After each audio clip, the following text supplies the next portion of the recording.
धर्म की आधारशिला, महाकुंभ भारत की विराट संस्कृति और पुरातन धरोहर का भव्य समागम है।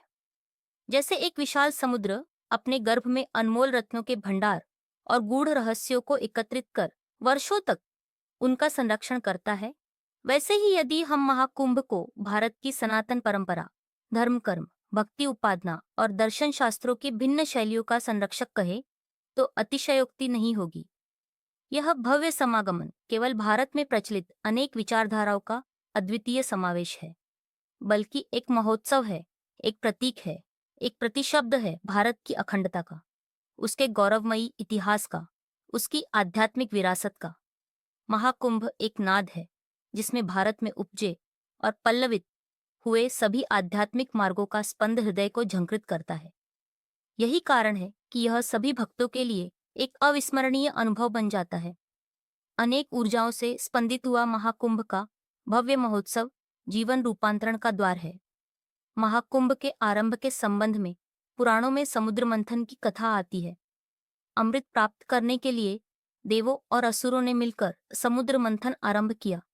मंथन के दौरान जब अमृत कलश निकला, तब उसे प्राप्त करने के लिए देवों और असुरों के मध्य लड़ाई हुई। इस छीना झपट्टी में जिन 4 क्षेत्रों में उस कलश से बूंदें गिरी, वहां कुंभ का आयोजन किया जाता है। आदि शंकराचार्य ने भी ऐसा विधान किया था कि इन 4 स्थानों पर संत समाज और धर्मानुरागी एकत्रित हो। कुछ विद्वानों का कहना है कि पहला कुंभ उत्सव भगवान शिव ने ही रखा था। भगवान शिव का संबंध ज्ञान से भी है, विज्ञान से भी है और धर्म से भी है। शिव की सवारी है वृषभ नंदी, नंदी अर्थात धर्म का सक्रिय रूप। पुरुषार्थ के 4 स्तंभ है, धर्म, अर्थ, काम और मोक्ष। इन चारों का विचार हो और इनकी गति ऊर्ध्वगामी हो सके, इसलिए महाकुंभ का महत्व बढ़ जाता है। हमारे देश और देश में मुख्य रूप से 6 दर्शन हैं।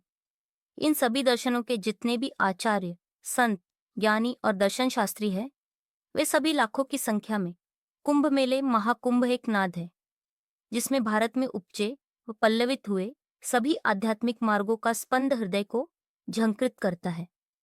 यही कारण है यह सभी भक्तों के लिए अविस्मरणीय अनुभव बन जाता है। में एकत्रित होते हैं।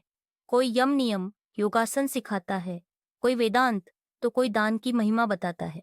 इस प्रकार जीवन में धर्म के संस्कारों की एक सुदृढ़ आधारशिला रखी जा सकती है।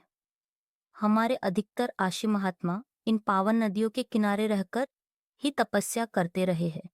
जब हम इन देव नदियों के जल में प्रवेश करते हैं तो हमारा संबंध उन सभी से जुड़ जाता है। यह हमारे जीवन की अविस्मरणीय घटना हो जाती है।